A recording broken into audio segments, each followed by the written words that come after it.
Hello, hello, hello. Sorry, still no clips from the movie. Doing it off my phone instead of the computer. I'm working on it, folks. I'm working on it. But I'm trying to get reviews out there again. Today, we review movies of Lorenzo Lamas.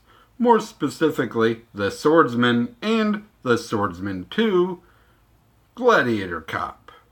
There is a Gladiator Cop 2, but that has Daniel Bernhardt in it, not Lorenzo Lamas, so we ignore that shit.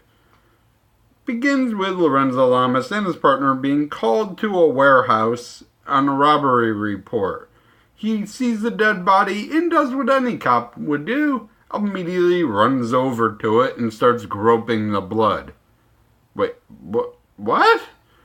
Turns out that he gets visions of how someone died when he touches their blood. We learn later that the blood doesn't need to be fresh, so contaminating the scene makes no sense.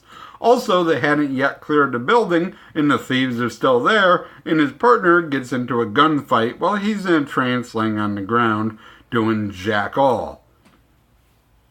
Nobody seems to care about any of this, though, so we just flip to his personal life, where he's in a fencing club. He wins his little club tournament, gets invited to a bigger tournament, but he's like, nah, I like my little club. It's fun. Until the guy he beat gets invited too, and then he gets all butthurt, and it's like, no, invite me. We did, bro. You said no. Well, I didn't mean it. So he gets invited to the club, finds out that the sword that was stolen from the warehouse in the beginning of the movie is the prize for this fencing tournament.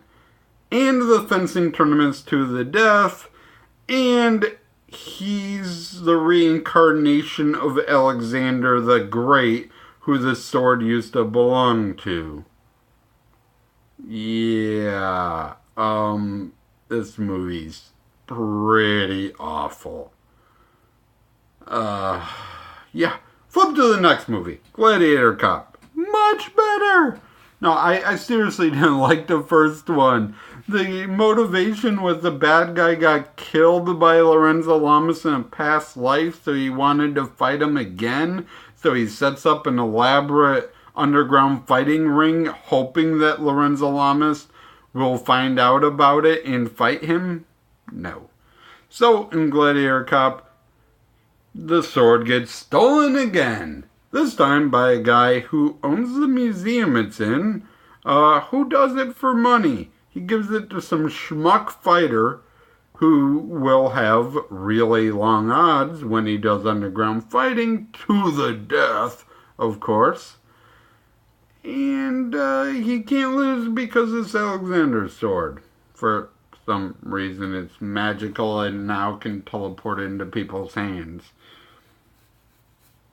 Don't worry, James Hong saves us. James Hong! The bad guy Japanese dude in every movie you've ever seen. Trust me, look him up on IMDb. You know who this dude is.